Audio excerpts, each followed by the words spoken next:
சுசித்ரா அவர்கள் வந்து சமீபத்தில ஒரு பேட்டி அளித்திருந்தாங்க. அந்த பேட்டி வந்து அவருடைய வலி, கோபம், ஆதங்கம், டிப்ரஷனோட இருந்து ஒரு எரிமலை வந்து புகஞ்சு புகஞ்சு திடீர்னு வெடிச்சா எப்படி இருக்கும்? அந்த மாதிரி வந்து அந்த இன்டர்வியூ இருந்தது. இவ்வளோ நாட்களாக, இவ்வளோ வருடங்களாக மனதுக்குள்ளேயே வச்சு புழுங்கிட்டு திடீர்னு வந்து வெடிச்சா எப்படி இருக்குமோ, அந்த அளவுக்கு வந்து இருந்தது.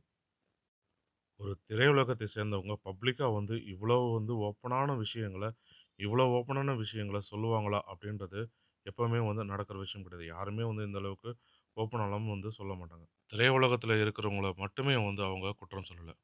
மற்றபடி வந்து பார்த்தீங்கன்னா, எனக்கு வந்து இன்னும் 2, 3 மாசத்தில பார்த்தீங்கன்னா 50 வயசு ஆகப்போது. எங்கள வந்து பூமர் சொல்லி கிரிஞ்சுன்னு சொன்னீங்க. அப்படி பார்த்தோம்னா, YouTubeப கண்டுபிடிச்சவங்க ஒரு பூமர் தான். அப்போ YouTubeப பார்க்காதீங்க. அதேபோல Instagram ஸ்டார்ட் பண்ணதும் ஒரு பூமர் தான். அதையும் வந்து யூஸ் பண்ணாதீங்க. அதேபோல iPhone கண்டுபிடிச்சதும் ஒரு பூமர் தான். iPhoneஐ இப்ப தூக்கி வச்சு கொண்டாடிட்டு வரீங்க. ஏன் இப்படிலாம் வந்து கொண்டாடுறீங்க? அதையுமே iPhoneயுமே வந்து வாங்காதீங்க, பயன்படுத்தாதீங்க. Tesla கார கண்டுபிடிச்சதும் வந்து பூமர் தான். Tesla காரையுமே வந்து பயன்படுத்தாதீங்க. இப்படின்னு வந்து அவரது ஆதங்கத்தையுமே வந்து கொட்டி தீர்த்திருக்காரு. சுச்சி அவர்கள் ஆரம்பத்தில வந்து பார்த்தீங்கன்னா, இண்டுல ஒர்க் பண்ணிட்டு இருந்தாங்க. அதன் பிறகு 2003ல சூரியன் எஃப்எம், மிர்ச்சின்ற ரேடியோ எஃப்எம் வந்து வந்தது. அப்பதான் வந்து அவங்க ஆர்ஜேவா வந்து ஒர்க் பண்ணவும் ஆரம்பிச்சாங்க. ரேடியோல ஆர்ஜேவா ஜாயின் பண்றதுக்கு முன்னாடி வந்து பத்திரிகையிலயோ ஒர்க் பண்ணிட்டு இருந்தாங்க. அதேபோல வந்து நெறைய படங்கள்ல வந்து பாடல்களும் வந்து பாடிட்டு இருந்தாங்க. ரூ. 22,000க்கு வந்து ஆர்ஜேவா ரேடியோல ஜாயின் பண்ணும்பொழுது, கூடிய விரைவில அதுவும் 1 வருடத்துக்குள்ளவே வந்து பார்த்தீங்கன்னா, ரூ. 1,00,000 சேலரிய வந்து ஈட்டியிருக்காங்க. இதற்கெல்லாம் வந்து காரணம் அவங்களுடைய வாய்ஸ் தான். அவங்களுடைய வாய்ஸ் வந்து அவ்வளோ அழகா கியூட்டா இருந்திருக்கு. இதனால வந்து முதல்ல அவங்க நைட் ஷோவும் வந்து பண்ணியிருக்காங்க. இரவு நேரங்கள்ல லவ் ரிலேட்டட் ஷோவுமே வந்து பண்ணியிருக்காங்க. அவங்க வாய்ஸ் வந்து மிகவும் அழகா இருந்ததுனால. அதன் பிறகு வந்து 7லேருந்து 11 மணிக்கான ஷோவுமே வந்து ரேடியோல பண்ணியிருக்காங்க. இந்த ஷோல வந்து பார்த்தீங்கன்னா, எல்லா டாபிக்கும் வந்து எடுத்து பேசக்கூடிய ஒரு அயர்ன் லேடியாக வந்து இருந்திருக்காங்க சுசித்ரா. எப்படி வந்து சினிமால சூப்பர் ஸ்டார் ரஜினிகாந்த விட அதிகமாக ரூ. 1,00,00,000 சம்பளம் வாங்குன ராஜ்கிரண், அதேபோல வந்து ராமராஜன் அப்படின்னு வந்து பேசப்பட்டாங்களோ, அதேபோல ரேடியோல தமிழ்ல ஆர்ஜேக்கு வந்து ரூ. 1,00,000 சம்பளம் கிடைத்திருக்கு அப்படின்றத வந்து பரவலாக பேசப்பட்டு அனைவருமே வந்து ஆச்சரியத்தோடும், வியப்போடும் பார்த்திருந்தாங்க சுசித்ராவ. அதன் பிறகு மிர்ச்சி ரேடியோ சேனல்ல இருந்து ரேடியோ ஒன் எஃப்எம் சேனலுக்கு வந்து மாறுனாங்க. அப்பொழுது வந்து அவங்களுடைய சம்பளம் ரூ. 2,00,000 இருந்தது. இதெல்லாம் வந்து பார்த்தீங்கன்னா 2003, 2004 காலகட்டங்கள்ல. இப்பொழுதெல்லாம் வந்து பார்த்தீங்கன்னா, ரூ. 1,00,000 சேலரின்றது அசால்ட்டா சாதாரணமா சொல்றோம். ஆனா, அப்பொழுது 20 வருடத்துக்கு முன்னாடிலாம் வந்து பார்த்தீங்கன்னா, இது வந்து ஒரு பெரிய விஷயமாக பார்க்கப்படும். அதன் பிறகு வந்து சினிமாவுல நெறைய பாடல்கள் வந்து பாடி மிகவும் வந்து பிரபலமானாங்க. குறிப்பா வந்து சிம்பு கூட "என்னாசை மைதிலியே" என்ற பாடல பாடி மிகவுமே வந்து பிரபலமானது அந்த பாடல். அதன் பிறகு "எஸ்கியூஸ் மீ கந்தசாமி" என்ற பாடலையுமே வந்து பாடி மிகவுமே வந்து பிரபலமானாங்க. அதன் பிறகு ஹலோ எஃப்எம்லயும் வந்து சில நிகழ்ச்சியும் பண்ணியிருந்தாங்க. Mirchi, radio one, hello FM இது போல பல சேனல்கள்ல வந்து ஆர்ஜேவா ஒர்க் பண்ணியிருக்காங்க சுசித்ரா அவர்கள். அதன் பிறகு வந்து ஸ்டேஜ் ஷோவும் வந்து நெறையவே பண்ணியிருக்காங்க. ஸ்டேஜ் ஷோக்கெல்லாம் வந்து ஒரு ஷோக்கு ரூ. 1,00,000 வாங்கக்கூடிய ஆர்டிஸ்ட்டாகவுமே வந்து இருந்திருக்காங்க. ஸ்டேஜ் ஷோலாம் வந்து பார்த்தீங்கன்னா, நெறைய பேர் வந்து சாதாரணமா வந்தோமா, பாடுனோமா, போனோமான்னு மாரி இருப்பாங்க. ஆனா, இவங்கலாம் வந்து அதையெல்லாம் வந்து உடைச்சு, ஸ்டேஜ் ஷோலயே வந்து ஜாலியா பாடுறது, பாடும்பொழுதே வந்து நடுவுல ஆங்கரிங் பண்றது, இது மாரிலாம் வந்து அந்த ஷோவ ஜாலியா எடுத்துட்டு போவாங்க, ஸ்டேஜ் ஷோ எல்லாமே. 2010, 2011லாம் வந்து பார்த்தீங்கன்னா, பீக்ல இருக்கிற ஒரு டாப் சினி செலிபிரிட்டியாகவுமே வந்து இருந்திருக்காங்க. அதன் பிறகு தான் 2017ல சுச்சி லீக்ஸ் மூலியமா வந்து மீண்டும் வந்து சர்ச்சையை ஏற்படுத்தினாங்க முதலாக தான். அதன் பிறகு வந்து அவங்க சிறிது காலம் வந்து காணாமலே போயிட்டாங்க. அமைதியாகவே இருந்தது. அதன் பிறகு பிக் பாஸ் மூலியமா வெளிய வந்து மீண்டுமே வந்து ரேடியோ மிர்ச்சில ஆர்ஜேவாக வந்து வேலையும் செஞ்சிருந்தாங்க. அவர் வந்து தற்பொழுது அவருடைய எக்ஸ் ஹஸ்பண்ட் கார்த்திக் குமாரை பத்தி வந்து பகிரங்கமா வந்து பல தகவலுமே வந்து அளிச்சிருக்காரு. அவர் மீது வந்து பெரிய குற்றச்சாட்டை வந்து சாட்டியிருக்காங்க. கார்த்திக் குமார் வந்து "யாரடி நீ மோகினி" படத்தில வந்து தனுஷ் கூட வந்து நடித்திருப்பாரு. அனைவருக்குமே வந்து தெரிந்திருக்கும். அவர் ஒரு ஸ்டேஜ் பிளேயர் கூட. காமெடி ஸ்டேஜ் பிளேயர் கூட.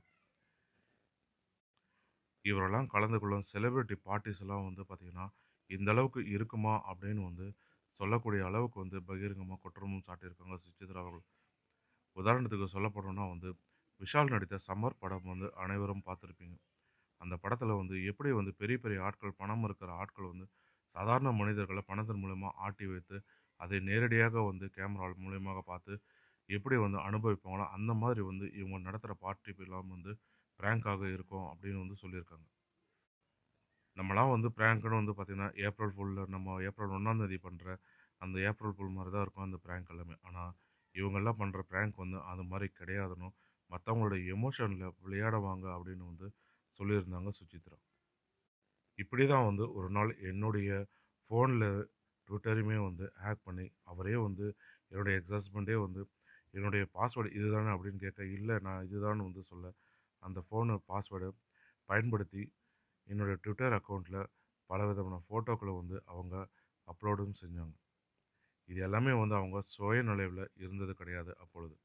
அவங்க யாருன்னே தெரியாத அளவுக்கு, அந்த அளவுக்கு இருந்திருக்காங்க. அந்த பார்ட்டில உலகத்துல இருக்கிற என்னென்ன பொருட்கள்லாம் இருக்குமோ, அந்த பொருட்கள எல்லாமே வந்து பயன்படுத்தியிருக்காங்க அப்பொழுது. அதனால தான் அவங்க வந்து தன்னிலை இல்லாம இப்படி பண்ணியிருக்காங்கன்னு வந்து சொல்லியிருந்தாங்க. இதெல்லாம் வந்து பார்த்தீங்கன்னா, பணக்காரர்கள் செய்யக்கூடிய பிராங்க்ன்னு வந்து சொன்னாங்க. இதெல்லாம் வந்து ஏன் இப்ப சொல்றீங்க? அப்பவே ஏன் வந்து சொல்லலன்னு வந்து கேட்டதுக்கு, அவங்க வந்து, "அப்ப நான் என்ன செய்வதுன்னே வந்து தெரியல. நான் கோயில் கோயிலா வந்து போயிட்டு அழுதுட்டு இருந்தேன்." எல்லாருமே வந்து அந்த ஒரு கோயில்ல வந்து பார்த்தீங்கன்னா, போயிட்டு அவங்க குறைகள சொல்லி அழுதுட்டு இருப்பாங்க. அதே மாரி நானும் வந்து கோயில் கோயிலா போயிட்டு அழுதுட்டு இருந்தேன். அப்போ எனக்கு அந்த அளவுக்கு தைரியம் வரல. இப்போ என்ன ஆனாலும் பரவாயில்லன்னு வந்து ஓரளவுக்கு எனக்கு தைரியம் வந்திருக்கு. நான் அதனால தான் வந்து நேரடியாக பகிரங்கமா இப்படி சொல்றேன்னு வந்து சொல்லியிருந்தாங்க. அது மட்டும் இல்லாம, இவருக்குன்னு வந்து பார்த்தீங்கன்னா, ஆதரவாக யாருமே வந்து கிடையாது. சொந்தக்காரங்களோ, சொந்த பந்தங்களோ யாருமே கிடையாது. அப்பா, அம்மாவும் கிடையாது. இவருக்குன்னு இருந்தது ஒரே ஒரு சிஸ்டர் தான். அந்த சிஸ்டரும் வந்து அயர்லாந்து போல வந்து இவர விட்டு விலகியே இருப்பாங்கன்னு வந்து சொல்லியிருக்காங்க. இவருக்கு ஆறுதலாகவும், பக்கபலமாகவும் வந்து யாருமே வந்து கிடையாது. தற்பொழுது இவர் வந்து வேறொரு திருமணம் செய்து கொண்டார். வழக்கறிஞர் ஒருவர் வந்து திருமணம் செய்து கொண்டிருக்கார். அவர் வந்து இவருடைய சைல்ட்ஹுட் ஃப்ரெண்டுன்னுமே வந்து சொல்லியிருக்காங்க. 2017 தொடங்குன விஷயம் தற்பொழுது வந்து அது எல்லாமே ஆறி அடங்கிடுச்சு. தற்பொழுது எதுக்கு இது வந்து திருப்பியுமே வந்து இப்படி சர்ச்சைய திருப்பியும் வந்து கிளப்பணும்? அததான் வந்து 2வதாக திருமணம் செய்து கொண்ட ஒரு வாழ்க்கைய நீங்க தேர்ந்தெடுத்தீங்க. அந்த வாழ்க்கையிலே வந்து நீங்க போயிருக்கலாமே அப்படின்னு வந்து நெறைய பேர் வந்து கேட்கக்கூடும். அதேபோல இவருடைய ஹஸ்பண்டான கார்த்திக் குமாருமே வந்து 2வது திருமணம் செஞ்சு கொண்டு வாழ்றாங்க. இருந்தாலுமே இன்னுமே வந்து சுஜித்ராவுக்கு தன்னை வந்து இது மாதிரி செஞ்சுட்டாங்களே, தன்னுடைய ஃபோன்ல இருந்து இது மாரி ஹேக் பண்ணி, இது மாரி ஒரு கெட்ட பெயர், அவப்பெயரை ஏற்படுத்திட்டாங்க அப்படின்னு வந்து புழுங்கி புழுங்கி கொண்டே இருக்காங்க. அதனால தான் வந்து தற்போது தைரியமாக வந்து வெளிய வந்து சொல்லியிருக்காங்கன்னு வந்து சொல்லப்படுது. சினிமாவ பொறுத்தவரைக்கும் இந்த மாரி கிசுகிசுக்கள்லாம் வந்து எப்படி வந்ததுன்னு வந்து பார்த்தீங்கன்னா, முதல்ல இந்தி சினிமால தான் வந்தது. அதுவும் வந்து ஒரு ஜர்னலிஸ்ட் அவரா வந்து விருப்பப்பட்டு எழுதுனது கிடையாதாம். ஒரு ஆர்டிஸ்ட் வந்து என்னை பத்தி கிசுகிசு எழுதுங்கன்னு சொல்லி காசு குடுத்து தான் எழுத வச்சாராம். அப்படிதான் வந்து இந்த காசிப் வந்து அதாவது இந்த கிசுகிசு வந்ததுன்னு வந்து சொல்லப்படுது. ஏன்னா பாசிட்டிவான ஒரு விஷயம் சொல்லும்போது, அது மக்களிடையே வந்து கூடிய விரைவில வந்து கொண்டு சேராது. அதுவே ஒரு நெகட்டிவான விஷயமா இருக்கும் பொழுது, கெட்ட செய்தியாக இருக்கும் பொழுது, அந்த விஷயம் வந்து கூடிய விரைவிலே வந்து போய் சென்று சேரும். விரைவாக போய் சென்று சேரும். அதில வந்து மக்கள் வந்து எல்லாருமே வந்து அதை கேட்கறதுக்கு ஆர்வமாகவும், விருப்பமாகவும் இருப்பாங்க. இப்படிதான் வந்து ஆக்ட்ரஸ் எல்லாமே வந்து காசு குடுத்து தன்னை பத்தி கிசுகிசுவும் எழுத சொல்லி ஆரம்பிச்சிருக்காங்க. அதன் பிறகு இந்திய சினிமால இருந்து கொஞ்சம் கொஞ்சமா வந்து மற்ற திரையுலகத்திலயும் வந்து இது பரவத் தொடங்கியது. இது ஒரு புறம் இருக்க, சுசித்ரா அவர்கள் வந்து இன்னைக்கு சில மணி நேரங்களுக்கு முன்பு வந்து, இதுக்கப்புறம் நான் YouTubeல எந்தவித பேட்டியும் கொடுக்க மாட்டேன். நானு நெறைய இண்டஸ்ட்ரில இருந்திருக்கேன். சினி இண்டஸ்ட்ரில இருந்திருக்கேன். மியூசிக் இண்டஸ்ட்ரில இருந்திருக்கேன். டிவிலயும் இருந்திருக்கேன். YouTubeலயும் இருந்திருக்கேன். நான் ரொம்ப என்ஜாய் பண்ணது வந்து பார்த்தீங்கன்னா, டிவி இண்டஸ்ட்ரி தான். அதனால என்ன மீண்டுமே வந்து நெறைய டிவி இண்டஸ்ட்ரில பார்க்கக்கூடும். ஆனா, இதுக்கப்புறமா வந்து நான் YouTubeல எந்த ஒரு பேட்டியும் நான் கொடுக்க மாட்டேன். அளிக்கவும் மாட்டேன். ஏன்னா, நான் கொடுத்த பேட்டிய பயன்படுத்தி வந்து நெறைய பேர் வந்து தப்பு தப்பா கெட்ட வார்த்தைகள்லாம் பயன்படுத்தி தம்ப்நெயில்லாம் வச்சிருக்காங்க. இதெல்லாம் வந்து மிகவுமே தவறான விஷயம். எந்த அளவுக்கு, எந்த தைரியத்தில இது மாரிலாம் வைக்கிறாங்கன்னு வந்து தெரியல. அப்படின்னு சொல்லி இதுக்கப்புறம் நான் YouTubeல வந்து பேட்டி குடுக்க மாட்டேன். கூடிய விரைவில என்ன டிவி ஷோக்களையும் வந்து நெறைய வந்து பார்க்கக்கூடும் அப்படின்னு வந்து பேட்டி அளிச்சிருக்காங்க. சில மாதங்களுக்கு முன்பு தான் வந்து பார்த்தீங்கன்னா, சிவகார்த்திகேயனோட இஷ்யூ வந்து பெரிதாக பேசப்படுது. அதுக்கப்புறமா வந்து ஒரு கிசுகிசுவும் வந்து தொடங்கியது. அது தொடங்கிய விரைவிலே வந்து முடிஞ்சிருச்சு. அதன் பிறகு தமிழ் திரையுலகமே வந்து பார்த்தீங்கன்னா, ஓரளவுக்கு அமைதியாக போயிட்டு இருந்தது. இப்படி அமைதியாக போயிட்டு இருந்த தமிழ் திரையுலகம் வந்து பார்த்தீங்கன்னா, மீண்டும் வந்து புயல் கிளப்பும் அளவில சுசித்ராவோட கிசுகிசுவும் தற்பொழுது போயிட்டுருக்கு. இதெல்லாம் வந்து எங்க போய் முடியுமோ, என்ன ஆகுமோன்னு வந்து நெனச்சு கூட பார்க்க முடியல. இவங்க சொல்ற விஷயம்லாம் வந்து நெனச்சு பார்த்தோம்னா வந்து மைண்டே வந்து ஒர்க் ஆகல. இப்படியெல்லாம் கூட நடக்குமா? இப்படிலாம் கூட பண்ணுவாங்களா? இந்த அளவுக்கு மோசமா இருப்பாங்களா அப்படின்னு வந்து நெனச்சு கூட பார்க்க முடியல. ஏன்னா, நம்ம நேர்ல பார்க்கும்பொழுது அவங்கள பார்த்து வியந்து போய் அவங்கள வந்து ஒரு ஒரு பெரிய இடத்துல வந்து வச்சிருப்போம். ஆனா வந்து அவங்களுடைய டார்க் சைடுலாம் வந்து பார்க்கும்பொழுது கேள்விப்பட்டோம்னா வந்து, இப்படிலாம் கூட இருப்பாங்களா அப்படின்னு வந்து நினைக்க தோணுது. இது போன்ற தமிழ் சினிமா தொடர்பான சுவாரஸ்யமான தகவல்களுக்கு ஆர்என் தமிழ் சினி கலாட்டா யூடியூப் சேனலை பார்க்கவும். நன்றி, வணக்கம்.